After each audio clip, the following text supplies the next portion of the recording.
Welcome back to my YouTube channel. Today's video we're covering how to get a strong pastor even if you free to play player, and I show you how to cash out your earnings in Chaos World. Napansin ko mga boss, 85.4% ang hindi sa inyo nakasubscribe at 14.6% lamang ang nakasubscribe sa inyo. Mag-subscribe na kayo, malaking tulong sa akin yan at ma-appreciate ko yan mga boss. Marami pong salamat.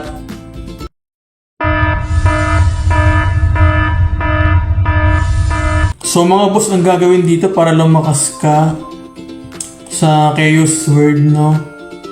Yan, sa event, punta lang tayo sa attendance special 14 days. Then, click natin yung receive. Tapos sunod naman is attendance special 7 days. So, click natin yan, then receive yung day 1. So, marami yan, no? So, kailangan dito maging active ka para lumakas ka ng mabilis. Then, check natin yung mail. Ayan, click natin yan lahat. 10 million gold bucks. Wow! So, ayan, no? Then, yung vault naman na may red. So, ayan, yung pang-upgrade. Wow! So, naman, XP candy common. So, ayan naman, sunod naman 1 million gold bucks. So, sunod naman ito. 11 decent. Here, so, pampalakas yan. Then, sunod naman yung pet na decent, no? Wow! Pampalakas din yan. So, free lang yan mga boss. So, ayan. Isa pa ulit. Decent. So, ayan. Pagpalakas po yan lahat. So, 1 million gold bucks naman. Class reports book. So, kailangan din niya pa magre-reports ka ng item. Yung vulcan, no? So, ayan. Plus 4 na ring. So, kailangan niya mga plus 4. Bravery. So, ayan, kailangan yan. Plus 4. So, wait natin, naglo-loading. Then, okay. A few moments later. Ayan, guardian, plus 4. So, ayan, 5,000 naman na medal. So, ayan. Ayan yung gawin dito para lumakas ka, no? Sa Chaos World. So, dito, ayan, claim natin yung gold, no? 1 million gold bucks yan. So, pagkas may claim dun sa Gmail is, ayan, mapupunta yan dyan sa bag mo, tapos, claim mo lang lahat. So, ayan. Ito, decent, pampalakas yan.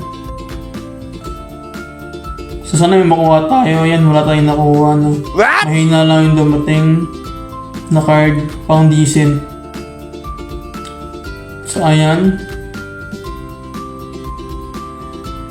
So, kung gusto nyo talaga lumakas dito ng libre, maging active lang kayo araw-araw. So, ayan, try natin ulit.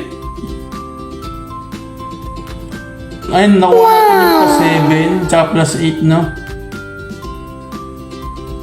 Then, click natin ulit. Ayan, nakakuha tayo ng shield, tsaka ng armor. So, ayan. Equip natin, hanapin natin yung para sa atin dito, no? So, magpapalakas din to kasi plus 7 tsaka plus 8. So, na-equip ko na yung card shield. So, naghahanap pa ako ng items na para sa character ko.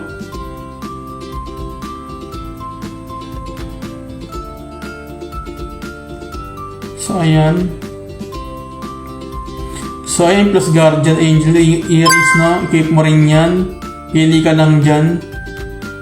Sa mga plus 4.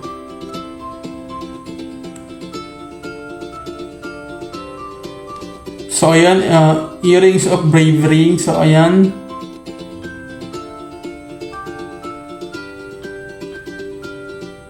So, bag is full. So, mag-dismantle lang tayo para hindi na mapuno yung bag natin, yung inventory natin. So, dismantle natin yung mga wala kwentang items.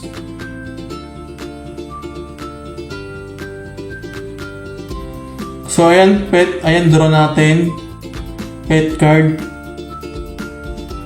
So, wala tayo ulit nakuha, no? Na maganda. Isa pa ulit kung may makakuha tayo. So, bag is full na. So, yun, mag-dismantle ulit tayo. Yung mga plus 7, mga boss na na nakuha nyo na hindi naman para sa inyo, i-dismantle nyo na yun para lumuwang yung inventory nyo, Kasi hindi nyo rin magagamit. Okay. Para maging crystal siya, na violet. So, ayan, normal, hero, gem box, importante rin yan. Papalakas din yan.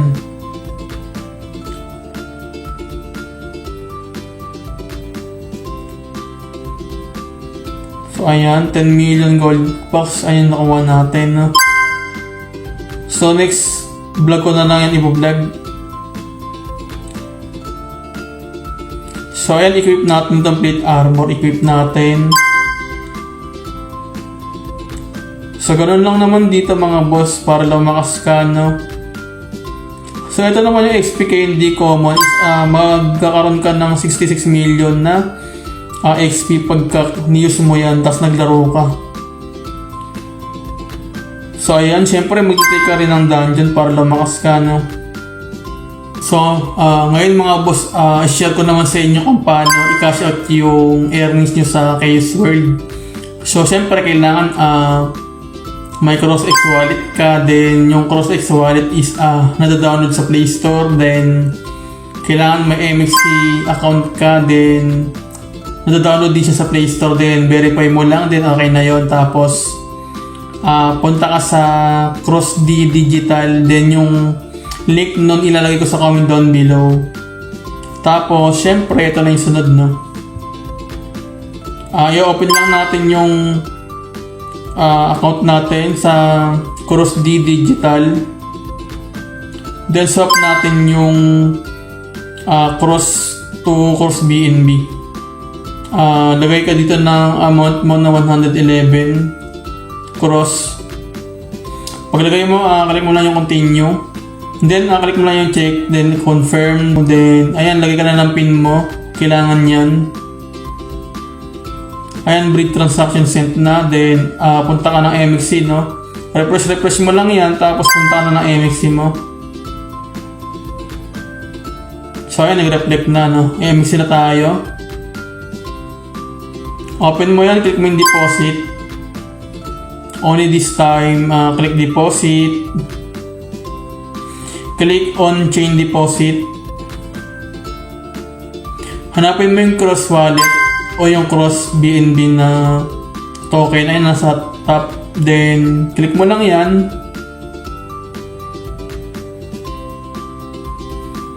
Tapos click mo yung copy. Kailangan sakto yan. Kasi kung kulang yan o sobra is mawawala yung cross BNB mo. So, kailangan kompleto yan. Copy mo lang. Kailangan eksakto din. Then, punta ka na dun sa CrossX wallet mo. Then, click mo yung Cross BNB. Then, click mo yung send. Pag click ng send, i-place mo dyan yung Cross BNB wallet. So, pag-paste, click yung next. Lagay mo yung 111 na Cross BNB, then click yung next.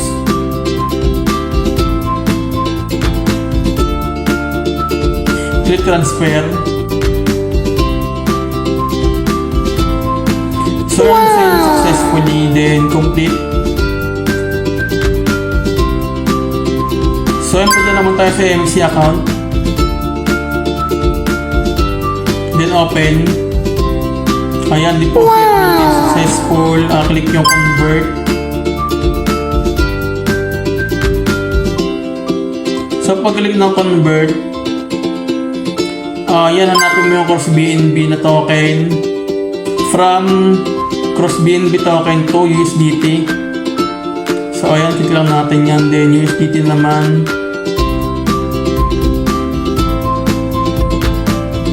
Type USDT. Tapos i-click mo yan. Click yung max. Then, click preview. Conversation. Confirm convert. So, conversation successful. Then, click naman yung transfer. Then, spot to fiat. So, ayan, click mo lang. Click mo yung all, tapos click transfer. So, ayan, transfer successful. So, click mo naman yung home, then hanapin mo yung P2P. Click mo yung more. So, ayan, click mo yung P2P.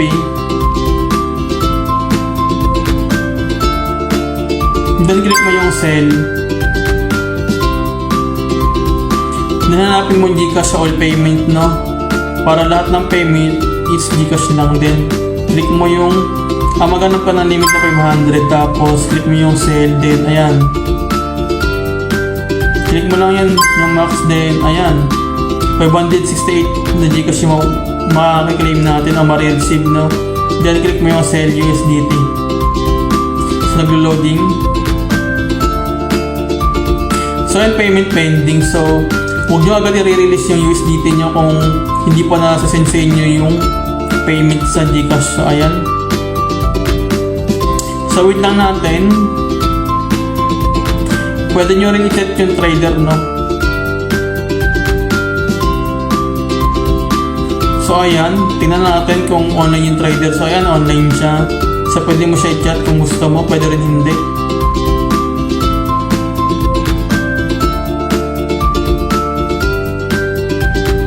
So, ayan, payment receipt. Click lang natin yan. Check natin yung Gcash natin kung nandun na yung payment.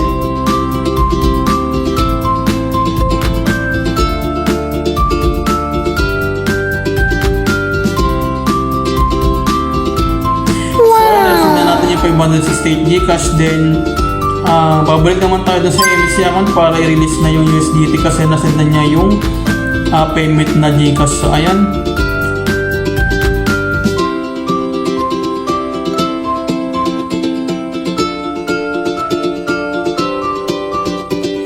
So, ayan, nakalik natin yung MXC.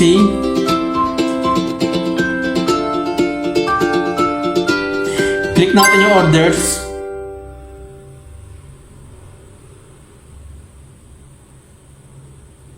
Pag-click natin ang orders, ang sunod naman natin gagawin ay mag-get tayo ng code.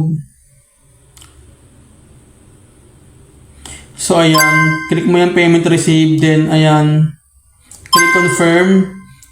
Then, check confirm, click confirm. Tapos, ayan, get code na tayo. Then, yung code is, hanapin mo lang, then copy mo. Tapos, i-paste mo dyan. Pag paste dyan, syempre, mag-upper dyan. Then, click mo lang yung confirm. So, pag confirm mo, syempre, malililis na yung USDT mo, no? So, hanapin na natin yung code. So, copy natin yan. Then, i-paste natin dito.